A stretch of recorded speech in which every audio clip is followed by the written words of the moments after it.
toujours aussi ravie de vous retrouver en ce 1er février pour un nouveau numéro de votre émission hebdomadaire, c'est le week-end. Nous parlerons ce vendredi d'un métier très noble qui a beaucoup de mérite et qui a toujours existé, celui de femme au foyer. Bien que beaucoup pensent que la femme qui ne travaille pas et s'occupe de son foyer et de sa famille est tâche facile, les faits sont tout à fait autres. La femme au foyer se retrouve face à des responsabilités des plus lourdes et cela ne se résume pas à faire le ménage et la popote, mais bien au-delà. Alors, nous vous présenterons aujourd'hui l'association des filles de femmes à domicile. C'est un groupe de femmes qui ont décidé de reprendre le travail tout en s'occupant de leur famille, en créant pour la plupart des micro-entreprises, ce qui leur a fait beaucoup de bien. Elles nous parleront de leur quotidien avant et après cette reprise et cette prise justement de décision qui a changé la vie de beaucoup d'entre elles. Elles seront avec nous donc pour nous parler de ces changements. Elle viendra nous parler de ce qui se passe dans sa bulle à elle. Elle, c'est Amel Fedi, animatrice à la chaîne 3. Elle sera l'invitée de Leila Jbour pour sa rubrique L'instant média. Le club des étudiants de l'ESA sera à l'honneur ce vendredi dans la rubrique de Boulevard donc des associations. Wahida Sherif Salem reçoit Tadlaoui, voilà, Tadlaoui Hanan, une de ses membres qui est organisatrice d'un concours qui aura donc lieu dans quelques jours. Les détails vous seront donc communiqués en deuxième partie de l'émission. Ceci dit, une petite précision, vous pouvez réagir avec nous en direct via notre page Facebook qui s'affiche donc en bas de votre écran pour donc vos interventions et vos questions à nos invités. Je vous retrouve juste après cette pause musicale avec les invités du premier plateau. À tout de suite.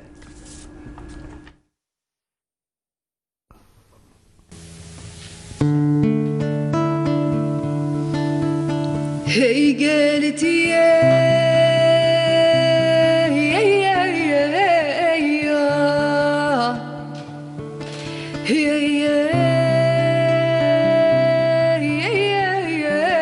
قلبي لا أبيضا يا لمي ما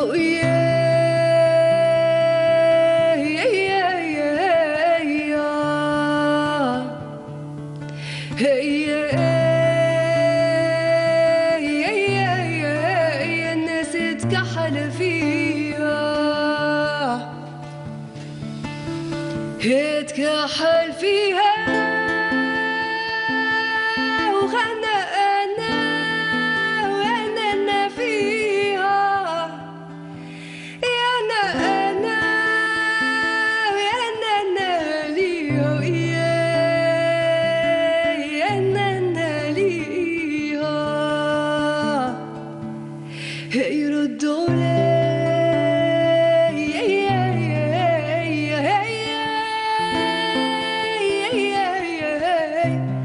يا حبابي ردوا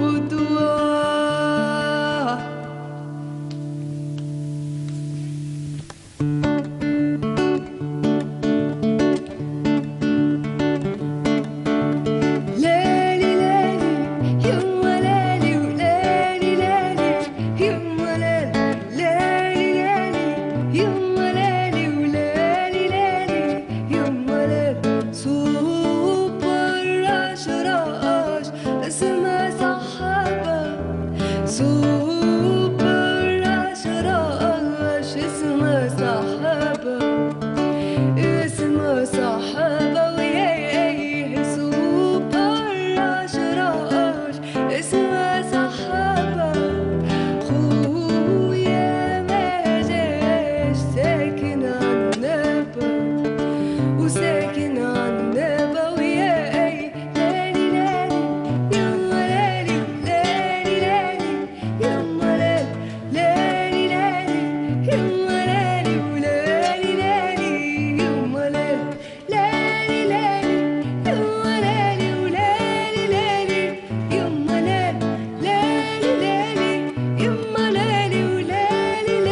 très belle reprise de la défunte donc Zuleyha.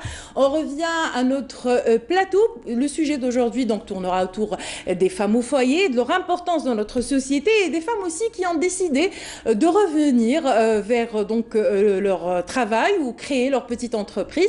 On en discute avec alors mes invités aujourd'hui, c'est la présidente et la vice-présidente de l'association des filles de femmes à domicile. Il s'agit de sa présidente donc Madame Kouidar Chahira et de sa vice-présidente Madame Bedran Marioussa.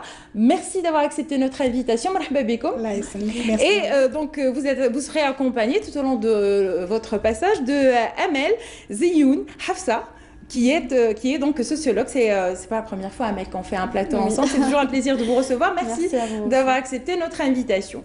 Alors, on va parler de l'association des filles de femmes à domicile. Alors, c'est des filles de femmes à domicile. Parlez-nous de sa création. Alors, c'était quand déjà sa création? La création, c'était en 10 octobre 2017, autant qu'une association. Je sais que vous êtes malade, mais élevez un petit peu la voix, parce que c'est pas tout le monde. C'est le 10 octobre 2017, en tant qu'association. Mais le groupe existait auparavant. On était un groupe de femmes qui sont rencontrées à l'intermédiaire du Facebook. On a créé le groupe les meilleures vendeuses sur Facebook. D'accord. Puis on a eu l'idée, pourquoi ne pas faire une association. On a choisi des filles de femmes parce que chacune de nous avait son histoire de défi. Et c'était un défi de faire la reprise et de revenir pour créer des micro-sociétés là, pour faire entreprise. Voilà. Vous êtes au nombre de combien aujourd'hui? Vous êtes combien de femmes membres? Bon, les adhérentes de l'association, ils sont toujours là, ça dépasse les 150 personnes. D'accord, à travers tout le territoire national? Bon, qu'il y ait un petit peu de partout. D'accord, ok. Et donc vous avez décidé de ce groupe créer une association. Et vous faites quoi je veux dire... qu'est-ce qui est palpable chez vous? Où est-ce qu'on peut trouver les bienfaits de cette association? Qu'est-ce qu'elle peut apporter à la femme? D'abord, le problème de la femme qui travaille à son foyer, c'est commercialiser son produit. Très bien. Donc là, on essaye de régler ce problème en organisant des expositions un petit peu partout. Donc chaque mois, on a au minimum une exposition qui date de 3 à 1 semaine. Donc, d'autre part, on oriente cette femme. On essaie d'améliorer, on fait des formations, des ateliers pour apprendre ces métiers à d'autres femmes, la nouvelle génération. On essaie de faire des festivités pour représenter les coutumes algériennes, les démonstrations de mariage, les défilés de mode. Donc, c'est un petit peu ça. Très bien. Amel Zainoun Hafsa, la femme est souvent contrainte à faire un choix dans notre société entre le mariage et le travail. C'est-à-dire que quand il y a un prétendant qui, avant, je vous parle de la génération d'avant, elle est contrainte de faire un choix généralement entre son travail et le mariage. On va parler de cette génération-là pour revenir à la génération qui est aujourd'hui donc présente avec nous en société. C'est vrai. Donc, pour une femme en Algérie, donc entre le travail et la famille, souvent c'est sa famille. Donc, même si elle travaillait, même si elle a un bon poste, si par exemple elle a un diplôme, elle dit bon, je peux quitter mon travail pour ma famille, surtout si la responsabilité augmente. Par exemple, elle était célibataire. Je ne vous parle pas de ça, je vous parle des mariés, des hommes qui viennent vers les femmes qui travaillent déjà. Oui, les hommes. Et qui demandent à la femme, alors mais tu quittes ton travail. Moi, je parlais de ça. Ça existait et ça existe toujours, même moi. Exactement, même actuellement. Donc, c'est ce que je voulais dire. Donc, je peux continuer en même temps, j'arrive à votre point. Donc, la femme, c'est quoi le problème? C'est la responsabilité. Célibataire, après elle se marie, après avoir des enfants. Donc là, c'est ça l'argument de l'homme aussi. Il va lui dire, voilà, donc de préférence, il faut que tu quittes le travail pour que tu concentres sur la famille, sur l'éducation des enfants. C'est vrai, d'ailleurs, je dois saluer toutes les femmes au foyer parce que c'est vraiment un travail... Tout à fait. Je l'ai dit dans mon introduction, ma mère, ça ne se résume qu'à préparer à manger, à faire le ménage. Or, c'est pas du tout ça. C'est prendre en charge toute la famille. Toute la famille, la femme, c'est le noyau de la famille. c'est le pilier, voilà. Donc, parce qu'elle doit prendre soin de son mari, de ses enfants, de chez elle, de son foyer, de ce qui se passe d'ailleurs. Exactement, exactement. Oui.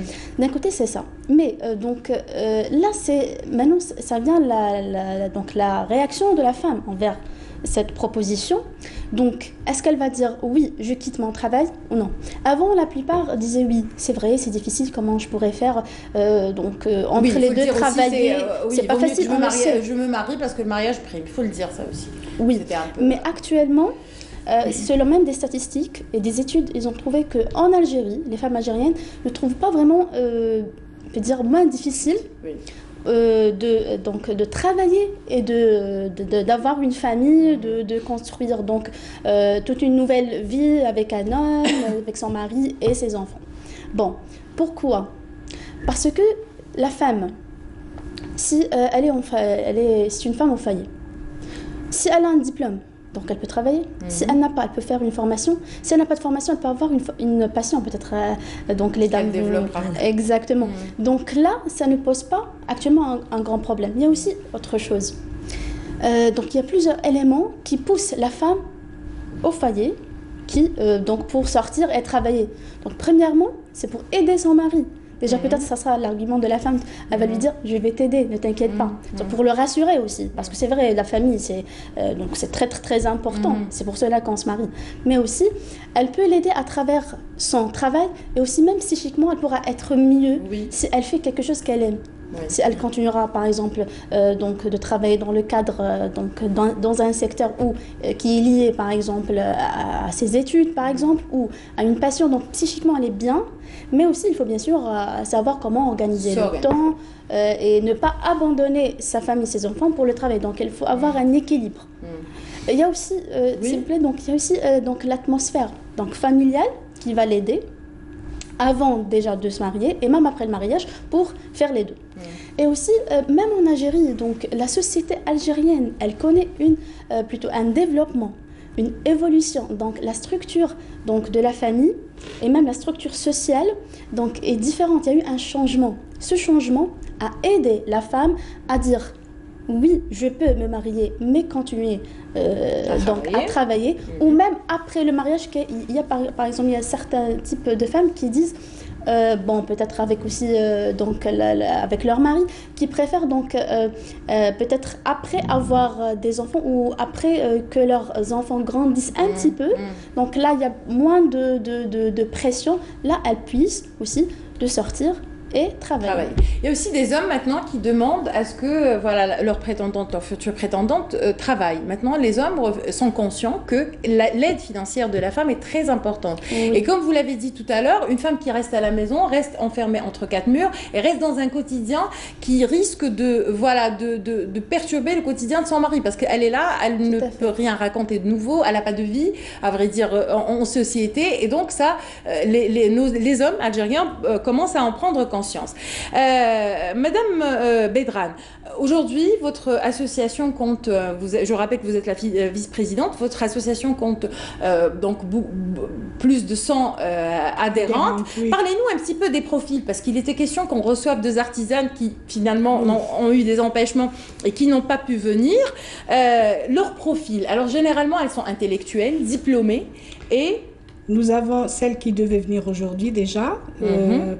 Elle est ingénieure en chimie, elle fait du savon bio. D'accord. Elle présente des ateliers où elle forme des jeunes filles. Elle donne des cours et elle fait des ateliers. Nous avons aussi un ingénieur en informatique qui nous fait les cartes. C'est une infographe. Et c'est elle qui s'occupe de tout, du site. Elle a des enfants en bas âge, elle est à la maison, elle travaille chez elle. Elle prépare doctorat. Elle prépare en même temps son doctorat.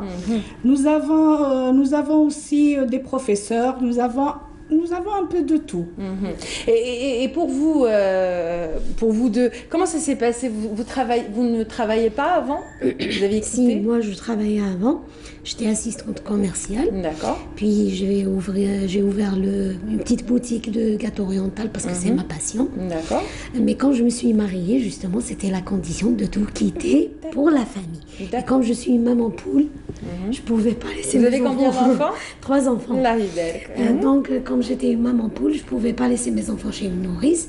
J'ai accepté ça volontairement. C'était un plaisir. Mais maintenant, donc la petite, elle a 5 ans, là, elle est préscolaire. Donc j'ai pu me libérer et voilà, je me suis retrouvée. Et c'est un peu le cas de toutes les femmes qui sont adhérentes donc dans... Non, pas toutes. Est-ce qu'il y en a qui ont, après 20 ans, ont décidé de reprendre après 10 ans? Personnellement, c'est après 35 ans. D'accord, alors parlez-nous un petit peu. Ah mais c'est bien. Comment ça s'est passé pour vous? Vous êtes mariée, c'était une condition aussi de votre conjoint? Non, du tout. D'accord. Du tout. Une fois que j'ai eu mes enfants, j'ai eu quand même des propositions de travail. Mais avec les enfants à l'époque, c'était, il n'y avait pas autant de nourrices, et de crèches aussi. Oui, effectivement. Donc j'ai choisi de m'occuper de mes enfants. Vos enfants. Surtout que mon mari, il a fait le sud. Donc j'étais seule, j'étais le papa et la maman en même temps. C'était pas facile, je vous le dis, c'était très difficile. Oui, j'imagine. Mais alhamdoulilah. Et après? Après, j'ai 4 enfants. Là, c'est le bec. Bon, alors quand la dernière, elle a commencé, elle était en terminale, là, je commençais à me sentir La dernière était en terminale? Vous êtes jeune quand même. Votre aînée, elle est... 35 ans, mon aîné, c'est un garçon, 35 ans. Vous êtes mariée jeune alors? Oui, très jeune. Ah, d'accord, ok.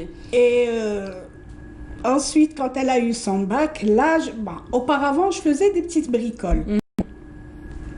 Bon, ça restait là, c'était pour offrir, c'était pour vous. Voilà. C'était un travail. Mais après, j'ai eu mes enfants, ils m'ont mis, c'est-à-dire là, devant le fait accompli, Facebook. Tout le monde est parti. C'était pas, tout le monde est parti. Maman, Facebook, regarde, c'était notre époque, ça n'existait pas. Oui. Je commençais à m'intéresser, là, Ensuite, j'ai eu... avant de rencontrer Madame Rouider, j'ai fait quelques expositions. D'accord. Et vous êtes spécialiste en quoi exactement? Actuellement, je me suis spécialisée dans les articles bébés. Mais je suis de formation d'art traditionnel, tout ce qui est fetla, tout ce qui est broderie ancienne. D'accord. Ça, c'était quand j'étais jeune. Maintenant, comme j'ai commencé à faire des articles bébés, ça me plaisait. Ensuite, on m'a mis en contact avec Madame Rouider, on s'est rencontrés, on a discuté, elle m'a donné son point de vue de l'association.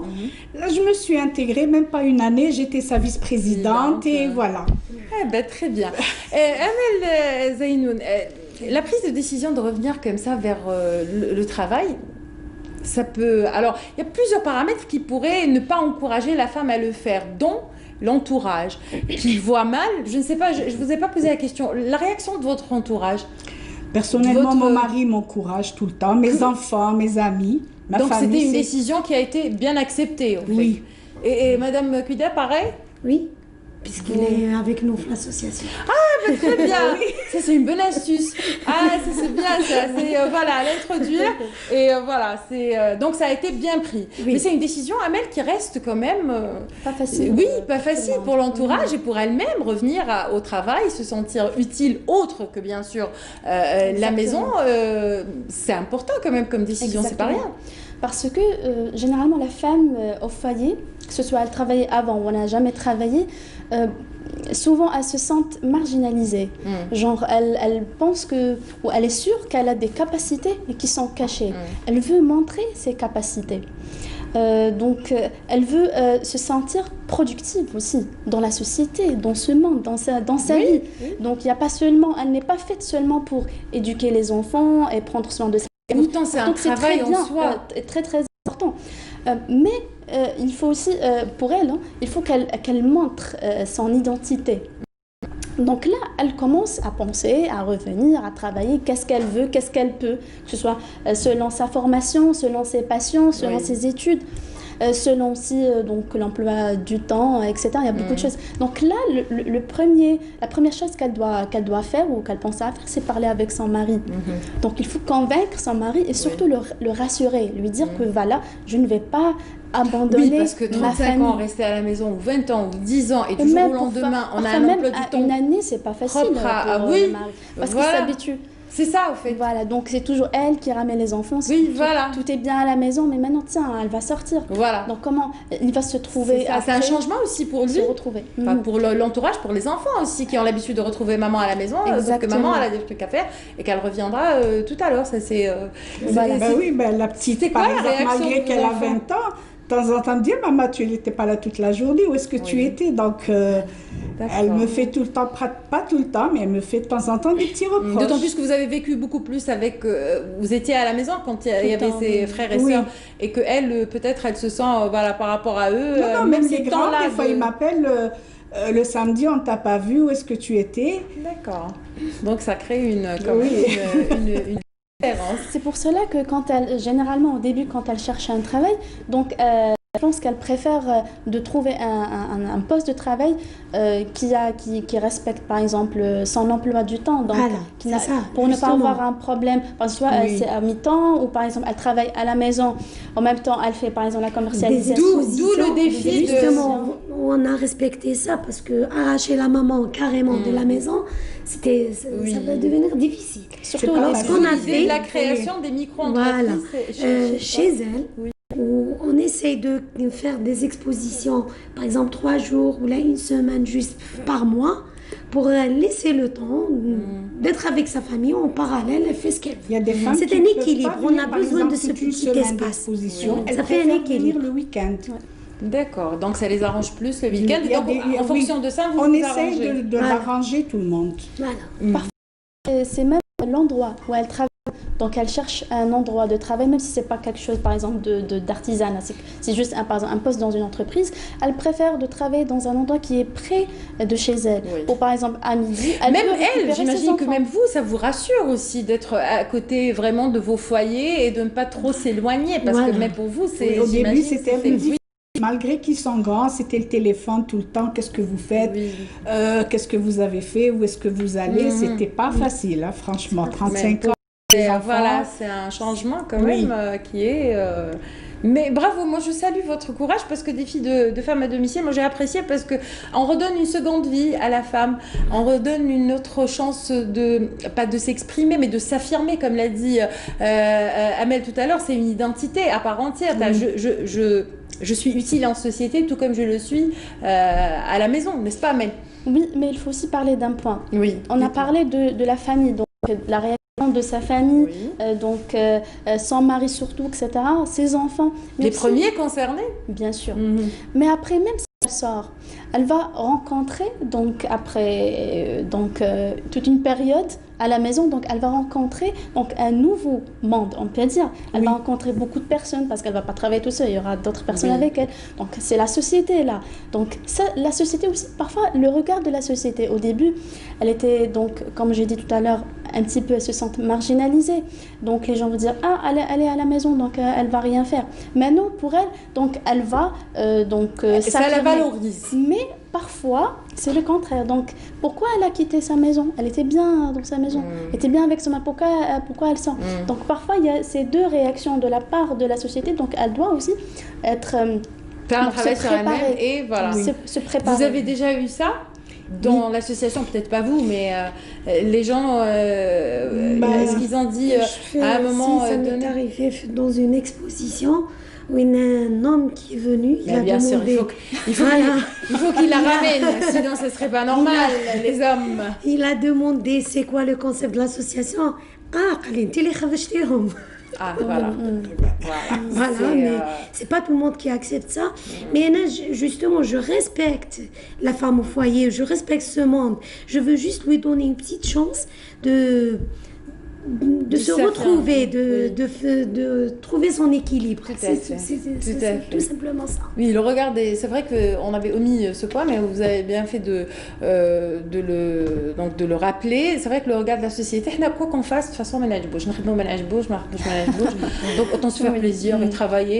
Tant qu'on Justement, s'occupe d'une de nos autre foyers. part, كانوا Bah, يقولوا écoutez, مسكينة قاعدة في الدار. Au début, quand elle sort, مسكينة قاعدة Oui, في الدار. Même مسكينة, si c'est une ouais. ingénieure, même si c'est une... Oui, et en plus, on a ce truc-là, ah non, alors que oui, la maison, c'est un travail, je veux dire, à part entière, mais c'est un travail. On se retrouve beaucoup plus fatigué à faire le travail étant à la maison que de le faire à l'extérieur, parce qu'il y a les déplacements et aller chercher les enfants de l'école, faire les courses, le ménage qui n'en finit pas, leurs problèmes, parce qu'on se retrouve aussi psychologue, médecin, en même temps infirmier, c'est beaucoup de métiers en même temps. Enseignante aussi. Enseignante.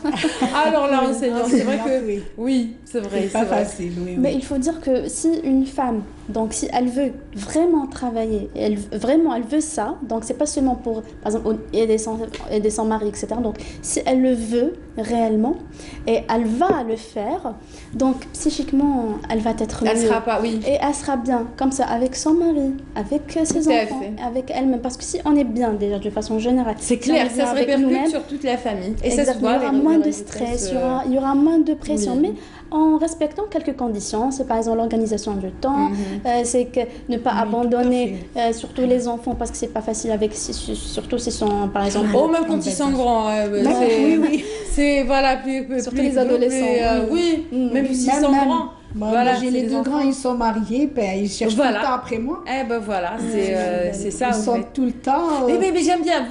Votre mari est à la retraite ou pas encore? Il est retraité. Ça veut dire que maintenant qu'il est retraité, c'est vous qui êtes parti travailler. Oui. Alors, tu vas aller dans c'est génial. L'autre, il m'encourage. Non mais franchement, il m'encourage. Il est tout le temps là. Qu'est-ce qu'il y a de nouveau? Qu'est-ce que vous allez faire? Et c'est une marque de respect aussi, moi je trouve, vers la femme qui a tenu cette maison et ce foyer pendant des années et qui maintenant veut juste travailler pour se faire plaisir et voilà, s'épanouir aussi. Voilà, ça déstresse aussi. Ça déstresse beaucoup. Franchement, bravo à monsieur, à vous, monsieur.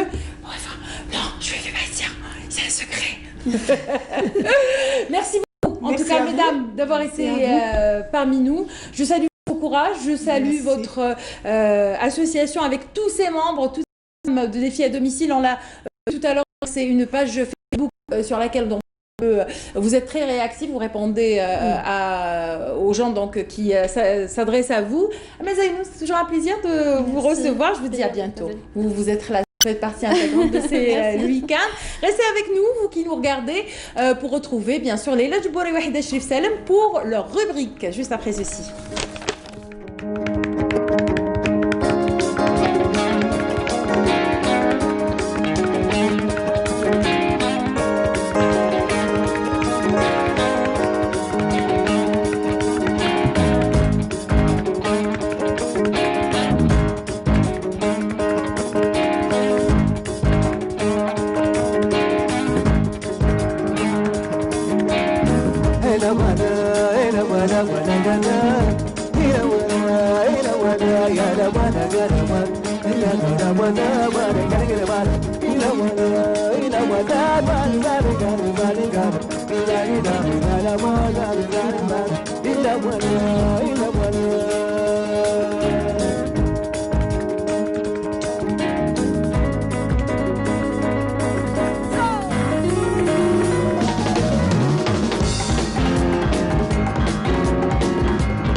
Voilà, nous sommes de retour et les filles sont là avec leurs invités. Mais avant, Wahida Cherif Salem, pendant qu'elle était en coulisses, comme c'est elle et Leïla qui supervisent le site Facebook, il y a une fille, enfin une dame qui nous a envoyé, bonjour, qui nous a envoyé un message concernant justement le premier plateau de l'émission que donc Wahida va nous lire. Elle s'appelle Neylabi sur Facebook. Elle nous a dit bonjour, félicitations pour ce sujet. Je suis diplômée avec 15 ans d'expérience dans le tourisme. Actuellement, je quitte mon travail et je me consacre à faire des ateliers pour les femmes au foyer en vue de faire des petits projets. La première critique de mon entourage, c'est vous allez vous dévaloriser pour faire des ateliers d'artisanat. Alors que tu étais dans un rang plus élevé, mon conseil, c'est toujours écouter votre intuition et se rendre utile dans ce monde et laisser une trace après notre départ. Très bien. Bah, franchement, bravo. Voilà, je la salue. En plus, c'est un témoignage qui était en direct pour dire voilà, le regard de la société, on en a parlé tout à l'heure, le regard de la société. De toute façon, quoi qu'on fasse, on plaît jamais. Vaut mieux faire les choses et se faire plaisir et être utile en société. On remercie donc Neyla, elle s'appelle Neylabi. Voilà, pour son intervention. Et on revient à vous, Wahida Cherif Salem, juste après ce jingle.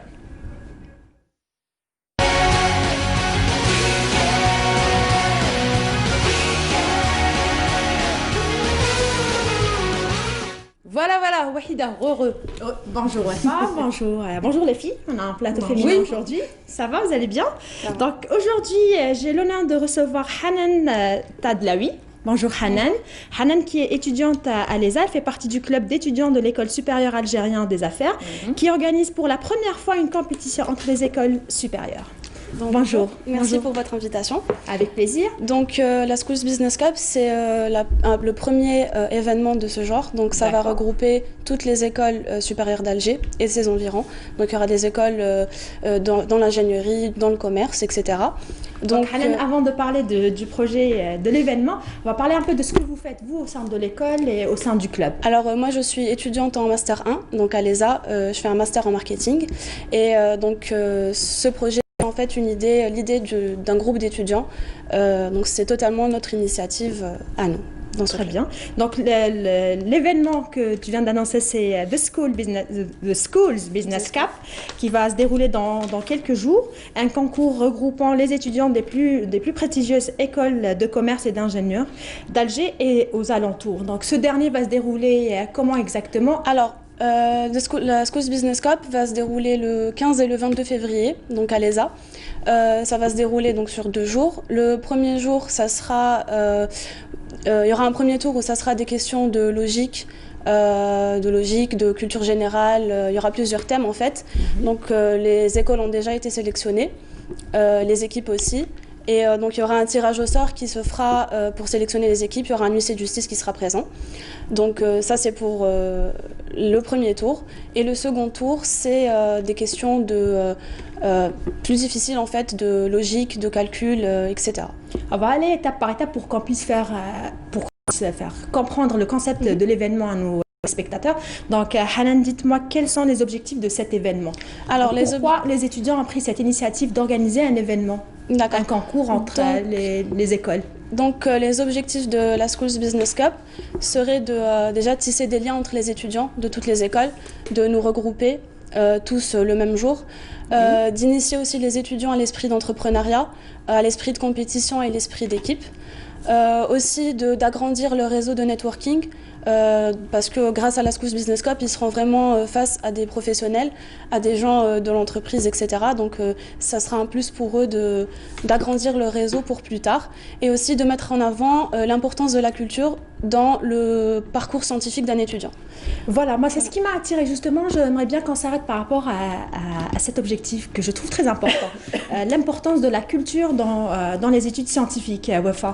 Donc on a tendance à oublier ce détail qui est vraiment important. Donc ça j'aime bien. Donc vous pouvez nous parler. Mélanger les deux parce qu'en fait quand on a l'impression d'être plutôt dans le côté mathématique, voilà, calcul et tout ça, on a l'impression qu'on n'a rien à voir avec la culture, alors que vous l'avez très bien introduit. Voilà. C'est une idée.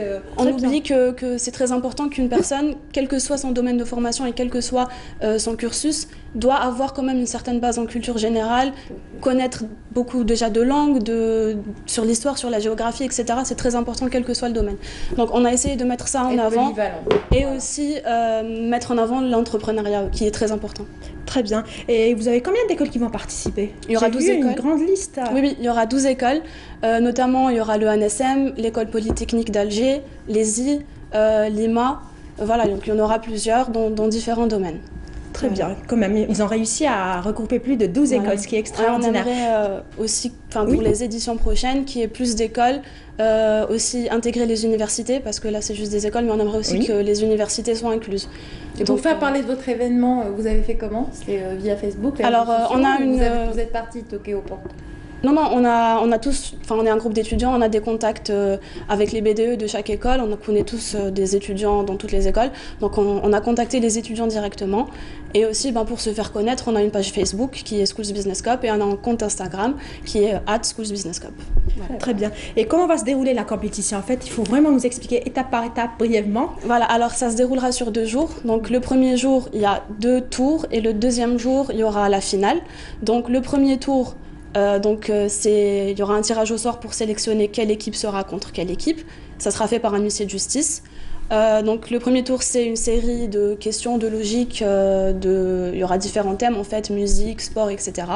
Suite à ça, il y a 4 équipes qui vont se qualifier au second tour, donc ça se déroulera l'après-midi, où là ça sera des questions un peu plus difficiles, un peu plus corsées.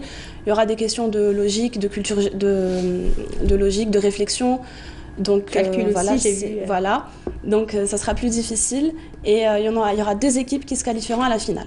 Donc le premier jour, en fin de journée, il y aura une allocution de Monsieur l'ambassadeur de France, Monsieur Xavier Driancourt, et Monsieur Nessim Belouar, qui parleront de l'entrepreneuriat et de son importance au sein de l'économie algérienne.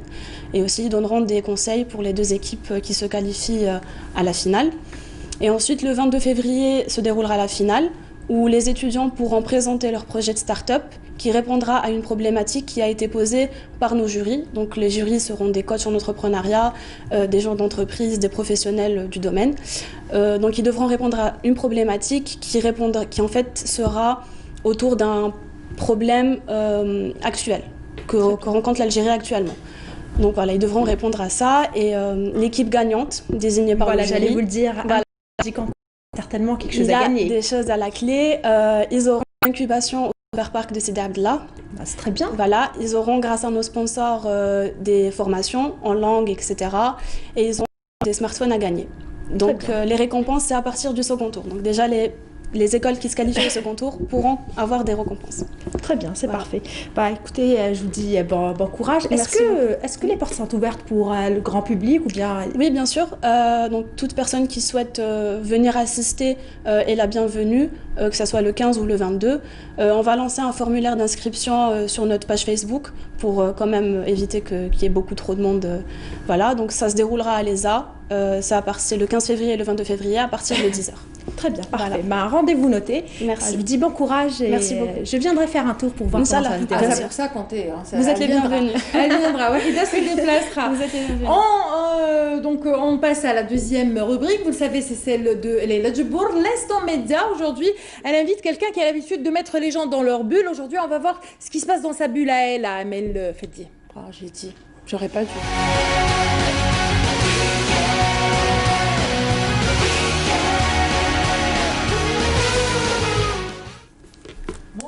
Wafa. J'ai trop dit. Bonjour les filles. J'en ai trop dit déjà. On n'en dit jamais assez. Hein. Ouais, Il y a bon, j'aurais pas dû choses quand même.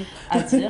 Donc notre invitée, comme vous le disiez il y a quelques instants, c'est El Melfodi, qu'on a le plaisir de recevoir. Merci beaucoup d'avoir accepté notre invitation. Merci à toi pour l'invitation. J'avoue que je suis un peu, Oui, c'est un peu bizarre, hein, parce que Oui, généralement ça, on le j'invite les remarque. gens dans mon émission. Pour une donc c'est moi personne qui des pose médias, des questions. Vous je suis, étiez stressée un peu, vous posiez des questions. Oui. Bon, je vais pas dire ce qui s'est passé en Non. off, puisque vous m'aviez appelé pour me demander alors ça se passe comment. Bah oui, c'est Voilà. évident. Et vous êtes là, donc on va découvrir un peu votre univers, puisque c'est votre mission à vous, à travers vos émissions, notamment dans ma bulle. Et vous êtes une personnalité de la radio. On va parler un peu de votre parcours avant de parler de vos émissions, qui a commencé déjà il y a très longtemps. Oui. Vous aviez intégré la radio. Donc c'était plus exactement le mois de septembre de l'année 97. Donc ça a fait 21 ans, un peu plus. Donc j'ai d'abord intégré le service des sports de la chaîne 3 dans lequel j'ai passé 10 années. Donc on va dire que le service des sports de la chaîne 3 c'est l'école où on apprend le métier de la radio. On apprend tout, on apprend notamment à faire du reportage, on apprend à construire son interview, on apprend quand il y a un petit souci à savoir improviser quand il faut. Donc on apprend le métier de radio, donc 10 ans m'ont suffi à connaître tout de la radio. Et ensuite, quand j'ai rencontré celui qui allait devenir l'homme de ma vie, j'avais donc avec lui décidé de rejoindre la production de la chaîne 3. Donc j'y suis depuis 2007. Et vous avez précédé donc ma question. Alors, vous faites découvrir le monde caché des artistes. Alors, il y a différents profils que vous abordez. Mais tout d'abord, c'est vrai que vous avez fait beaucoup de terrain. C'est ce qui vous a formé pour la suite. Est-ce que ça vous manque pas un peu le terrain ? Non, parce que j'y suis encore dans le terrain. Le principe de l'émission Dans ma bulle, c'est de recevoir les gens systématiquement dans les studios d'LG Chaîne 3. Bien au contraire, je propose toujours aux invités un lieu qui les touche, qui leur parle. On peut faire ça en plein air, comme on peut faire ça chez eux. Si c'est un artiste peintre, ça sera son atelier de peinture. Si c'est un écrivain, ça sera peut-être la bulle là où il écrit. Donc tout dépend de l'invité et de son choix. Donc c'est aussi du terrain, puisque je sors énormément. Mais c'est clair que le service des sports me manque parce que c'est quelque chose de spécial quand on couvre une compétition sportive, l'émotion qu'il peut y avoir, quand on a par exemple une équipe nationale qui remporte un trophée, qu'on commente des matchs sur les ondes de la chaîne 3, chose que je faisais parce que j'étais spécialiste de handball. C'est clair que ça me manque un peu, mais avec l'émission Dans ma bulle, je découvre aussi des gens qui ont marqué le sport. Je fais découvrir en tout cas la bulle de gens qui ont marqué le sport. Puisque ça compte à travers les portraits que vous faites, on va y revenir. Mais c'est vrai qu'on va parler un peu des femmes et du sport. Les femmes, on le sait, n'ont toujours pas le droit d'assister à des matchs de football. Mais vous avez réalisé le rêve de quelques femmes puisque vous étiez sur le terrain, les après-matchs, les avant-matchs. Comment se déroulaient ces moments ? J'allais rarement dans les stades de football. Je reconnais, je faisais d'abord... Oui, c'est vrai que j'allais dans les stades pour faire les échos d'avant-match. Donc comment s'annonçait la rencontre.